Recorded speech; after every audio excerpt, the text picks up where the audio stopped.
ગુજરાત ન્યૂઝમાં આપનું સ્વાગત છે। વડોદરામાં માત્ર 1 કલાકમાં 1 ઇંચ વરસાદ ખાબકતા સ્માર્ટ સિટીના અનેક વિસ્તારો જળબંબાકાર। વડોદરા શહેરમાં મેઘરાજાએ રૌદ્ર સ્વરૂપ ધારણ કરતા માત્ર 1 કલાકમાં જ 1 ઇંચ જેટલો ભારે વરસાદ ખાબક્યો હતો। અચાનક આવેલા આ સાંભેલાધાર વરસાદને પગલે શહેરના મોટાભાગના વિસ્તારોમાં જળ ભરાવાની સ્થિતિ સર્જાઈ હતી અને નીચાણવાળા વિસ્તારો સંપૂર્ણપણે પાણીમાં ગરકાવ થઈ ગયા હતા, જેના કારણે રાત્રિના સમયે વાહન ચાલકો અને સ્થાનિક નાગરિકો ભારે મુશ્કેલીમાં મુકાયા હતા। સ્માર્ટ સિટી તરીકે ઓળખાતા વડોદરામાં અલ્પ સમયના વરસાદે ભયંકર પરિસ્થિતિ નિર્માણ કરી હતી।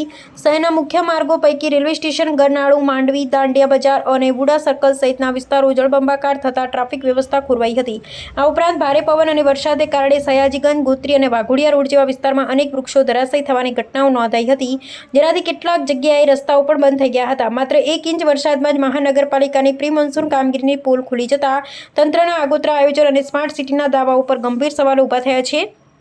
બીજી તરફ આપતકાલીન પરિસ્થિતિને પહોંચી વળવા ફાયર બ્રિગેડની ટીમોએ વરસતા વરસાદ વચ્ચે યુદ્ધના ધોરણે કામગીરી હાથ ધરી હતી। ફાયર જવાનોએ તાત્કાલિક સ્થળ પર પહોંચી ધરાશાયી થયેલા વૃક્ષો દૂર કરવાની અને રસ્તાઓ ખુલ્લા કરવાની પ્રક્રિયા સઘન બનાવી હતી। કેમ છો વડોદરા? હું સચિન માયાવંશી।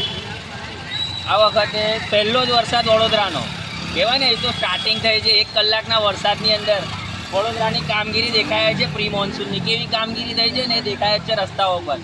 ખાલી 1 કલાકના વરસાદની અંદર જો ઉપર રહેતા 800 થી 1000 મકાનોના લોકો આજે અટવાયા છે જવા આવવા માટે।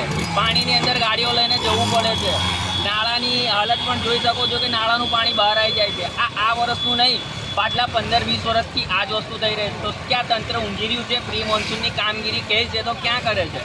જો થઈ હોય તો આ પરિસ્થિતિ ઉદ્ભવે। એટલે કહેવા માંગીશ તંત્રને કે કામ સારી જગ્યાને વ્યવસ્થિત રીતે કરો, પ્રજાને હાલાકી ના પડે। કોઈ વ્યક્તિ એમના રોજગારે જઈને ઘરે પરત કરતો હોય ને તો આ રીતે અટવાવું ના પડે। 1 કલાકના વરસાદની અંદર આવી વડોદરાની હાલત ના થવી જોઈએ।